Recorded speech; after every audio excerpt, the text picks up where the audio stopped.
Hey there, welcome back to Life Coach University and my August 365 Pay It Forward Talks. We are starting week 4 and I cannot believe how fast this has gone. We just have 8 more days to go in this month of Weight Loss Your Way Talks. So if you're new to us, our goal with all of our Pay It Forward talks is that we help create a ripple of kindness out in the world.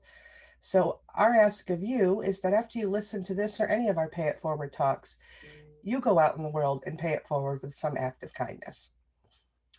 All right, let's get started with day 16. So as a reminder, if you have any questions or comments, you can use the Q&A box at the bottom of the screen. Just tap or click on that little box and it'll pop right up for you. And at the end of my talk, I'll be sure to get to all of your questions and make sure everything gets answered. So one of my main goals of Weight Loss Your Way is to expose you to a different way of thinking about weight loss. There's so much more to it than calories in and calories out, like we've all been taught to believe. And if it were that simple, how could it be that two different people can eat exactly the same thing and do exactly the same exercise, and one gains weight and one loses weight? It all goes back to that idea of bio-individuality, that we are all unique beings with different metabolisms that's been shaped by our different lifestyle choices, our life experience, and our levels of stress, whether those levels are real or perceived. So logically, a one-size-fits-all approach to weight loss just can't exist. So up to this point, I've really talked very little about food, or more specifically, what you should eat. And I will never provide my clients with a meal plan because I can't possibly know what they like, what they don't like, and what type of food actually works best in their bodies. That's why I believe weight loss can only be accomplished your way and on your terms. So that said, though, there are some common nutritional guidelines that I think are good for every human body, like reducing sugar and processed foods, including things like bread and pasta, and taking care of your gut health by eating plenty of fruits and vegetables, and getting enough protein and healthy fat in your diet every day. Now, as I continue my own work and education in integrative nutrition, I'm becoming more and more convinced that food is in fact medicine. And with proper nutrition, your body can begin to heal itself from many of the common ailments that affect us today. In many ways, we don't even know what good health feels like because we've gotten so used to feeling the way we do. It just seems normal. Like walking around with a low-grade headache all the time, or putting up with stiff, achy joints, or having daily digestive issues like reflux and constipation. All of these things are symptoms that something is out of sync in your body, and quite often it can be remedied with a change in your diet. Then there's the bigger, scarier things like prediabetes, diabetes, heart disease, and stroke. None of us want these things, but sadly, too many of us are thinking, that won't happen to me. Or if it does happen, there's a medicine that'll take care of it. I was one of those people.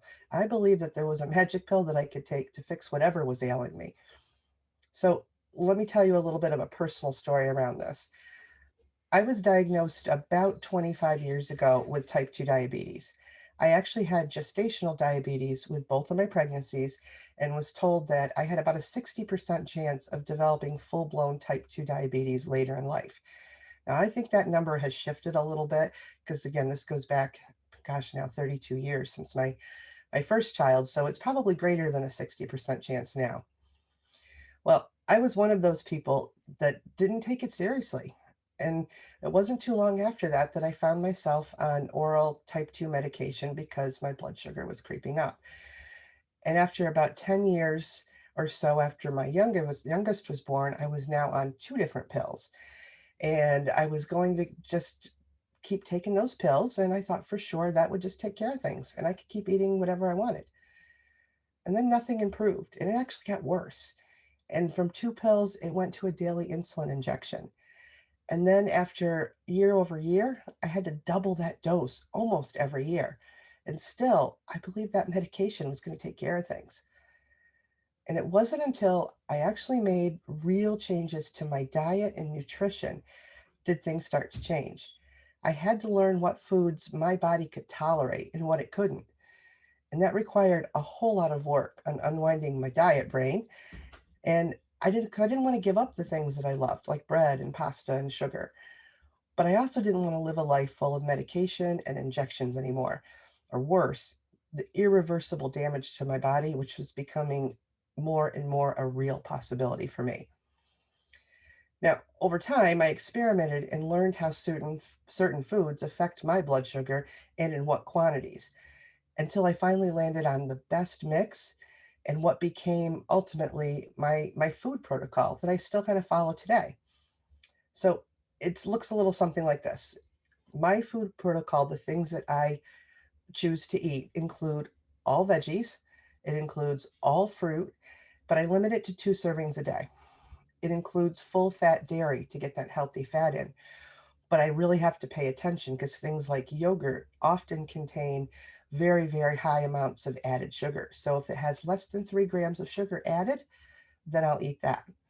It also includes all meat, all nuts. It includes bread, but 1 serving a day, and I must eat it with a protein. That's the combination that works for me and my blood sugar levels. Similar with pasta, I can eat that now 1 meal per week. And I also have to eat that with a protein to be sure my body processes it correctly. And desserts, if I want them, once a week. I don't always have them, but I can do it. Just I have to limit it to once a week.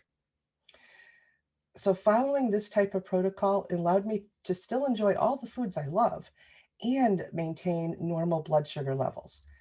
Now, over the course of a year, I gradually was able to reduce my medication until I was completely off all my type 2 meds in 2018. Do I still have the disease? Yeah, I do. But I can manage it by closely and deliberately monitoring my food and what I eat and how much. Now, in the beginning, was it hard? Sure. And yes, it felt depriving a little bit at first, but I took it slowly. I made tiny adjustments, not only in my food, but in my thinking, and I took control. Now, this is just one example of the power of food and figuring out what your unique body needs in terms of nutrition, albeit an extreme example because not everyone is dealing with a disease like type 2 diabetes, but a good example nonetheless. By paying attention to the type of food, the quantity, and the combinations, I essentially reversed my symptoms of type 2 diabetes. I learned that my body can't handle sugar and flour, so I had a choice. I could stay on meds and likely experience some really nasty side effects from both the meds and the disease, or I could figure out how to eat in a way that supported my body. Every choice has a trade off. I didn't cut those foods permanently out of my diet. I just dialed them back. I learned that I can still eat bread and pasta, just not every day.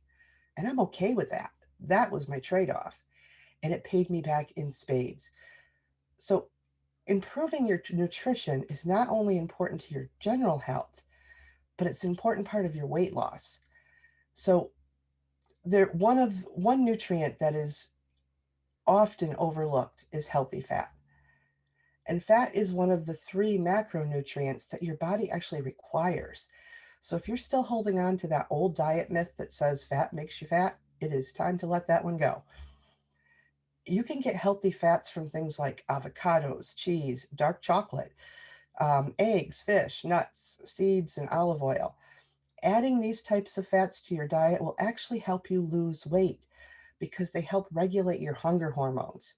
They keep you satisfied longer, and cravings can be minimized because they keep your insulin levels stable. You're not having that up and down with the insulin levels, which causes the cravings. And you don't need a large quantity to really get all of the nutritional benefits from healthy fat. Just a few pieces of avocado or a handful of nuts can be added to your salad.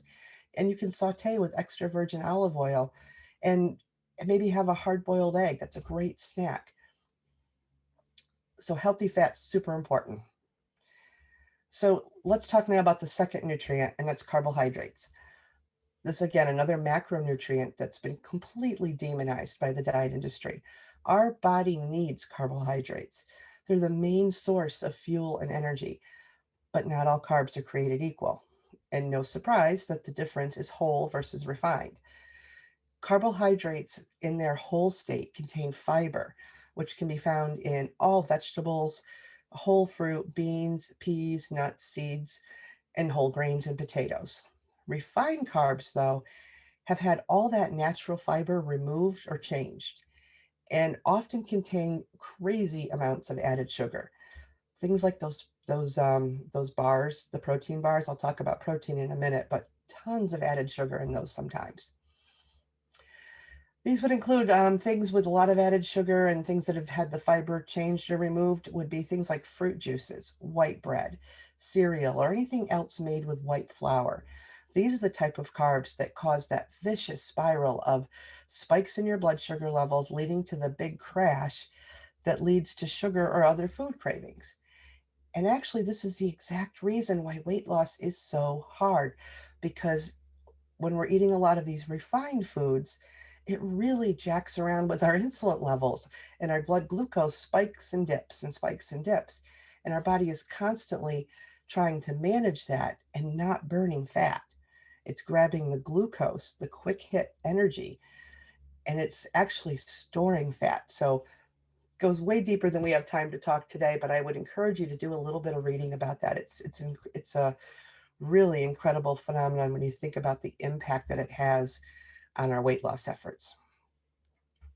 So these types of refined foods, these are the things that I needed to minimize in my personal example of getting my type 2 diabetes managed, because I found with me, and I say this very generally, most people with prediabetes or type 2 diabetes really can't tolerate these processed refined carbohydrates. And it's oftentimes the very first thing I'd recommend to my clients to start paying attention to and dialing them back a little bit and seeing what happens.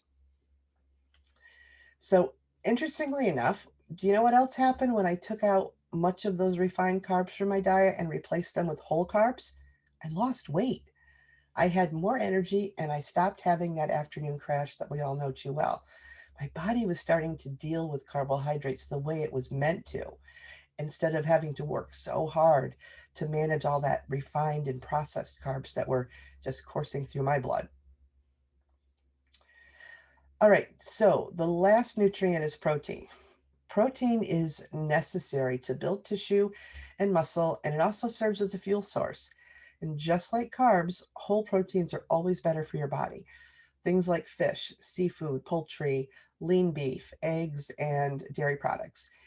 And if you're not a big meat eater or you don't eat any meat products, you can find plenty of protein in things like beans and many vegetables like green peas, artichokes, avocado, asparagus, Brussels sprouts, mushrooms, and kale. There's just tons of options. Now, here's where I have a caution.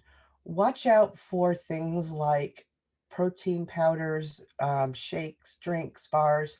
While they may be a good source of protein, they can be, like I said, really high in added sugar and have some of those refined carbohydrates.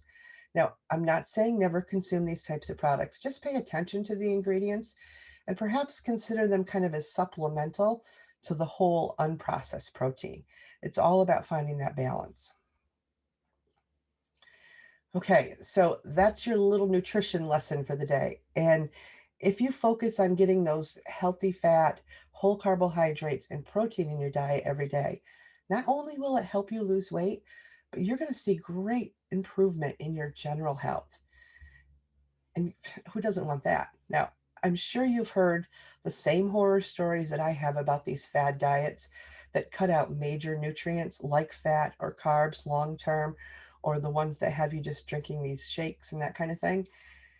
Some of these side effects are really damaging and permanent, like a failing gallbladder, kidney disease, and muscle weakness. And that's just the tip of the iceberg. So be very cautious and always try to get those three main nutrients from whole foods. Now, eating healthier doesn't have to be limiting or restrictive. In fact, I'd argue just the opposite is true. Now, I used to believe that was the case, but it actually opened up a whole new world of foods to me that I may not have even have considered before. Things like veggies. I was raised on peas and corn and maybe an occasional broccoli spear.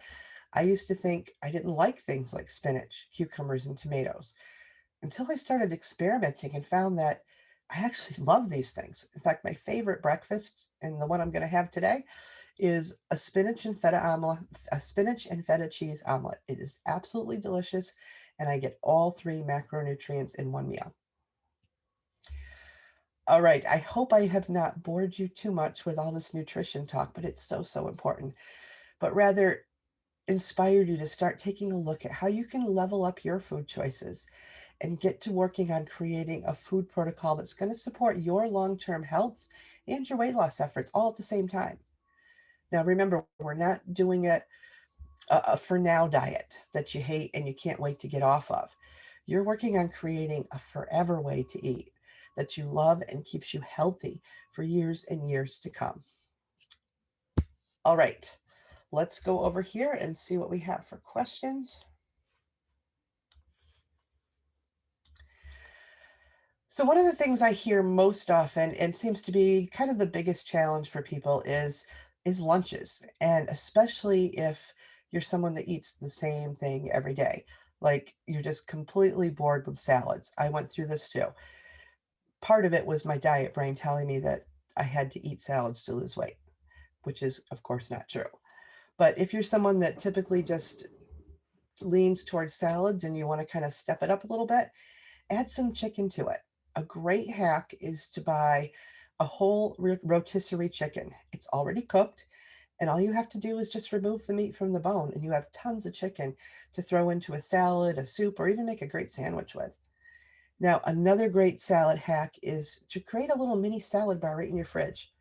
Chop up your veggies in advance so you don't have to stand there and do them every day when you're trying to rush out to the door to get to work. But store them in glass containers. They last twice as long. Then it's so much easier just to pull together a quick salad. And one of my favorite lunches is cottage cheese, just plain old cottage cheese and fresh fruit. Sometimes I feel like maybe like on a rainy day, I'll have a bowl of oatmeal with a handful of walnuts and blueberries. Nutrition can be very, very simple. You just need to think a little bit outside the box and be a little bit creative. Like lunches don't have to be salad, they can be oatmeal if you choose. All right, another one I get all the time is what about frozen meals like those lean cuisines and Weight Watchers and that type of thing? Now, I love to put these types of foods in the category of frankenfood, and they're usually highly refined, highly processed, contains lots of salt and added sugar, yes, sugar, and preservatives. Now, that said, they are very convenient, and when consumed a bit more sparingly, they're not your worst choice. I used to eat these things every single day at work. It was super easy, just grab one and go. But when I started to pay attention to the ingredients and how the refined foods affected me, I realized right away that I had to start cutting them back. Now, I still eat them every once in a while. In fact, I think I might even have one in the freezer now. But instead of it being my go to lunch, it's my once in a while lunch, like when a real pinch when I really don't have anything on hand. Let's see. Another one I hear all the time. Eating healthy always seems hard and time consuming. How do I make it easier? So, yes, you do have to make a little bit of an effort sometimes until you kind of get used to dealing with whole food because it does require just a little bit extra work. So, our world has become so convenient that a task once seen as normal, like preparing food, feels like a chore sometimes. What I've found helpful is taking just an hour or two, maybe on a Sunday, to prep a few things, like chopping vegetables for salads and meals, or hard boiling some eggs to have on hand for the week. I'll oftentimes make a pot of rice and portion it out into some glass containers so they're really easy to grab and go as a side, to one of my meals. You can roast a sheet pan of veggies and then store them in the fridge. All you need to do is reheat. The key is to find ways to make it easier. So, for instance, I could not live without my Instant Pot. It hard boils eggs to perfection in 8 minutes every time. And I've never had a better rice cooker. In fact, I tossed out my old rice cooker when I got this thing. Have a set of good knives and plenty of glass storage containers on hand. Things like the rotisserie chicken that I mentioned are a great time saver. Package up things that you can, like little baggies of oatmeal, so that all you need to do is grab that little baggie and add some water and reheat it at work. Or cook a whole tray of bacon in the oven. That's what restaurants do. And then just grab a couple slices for breakfast. Or if you're making a breakfast sandwich, you have it all done and you don't have to stand over the stove.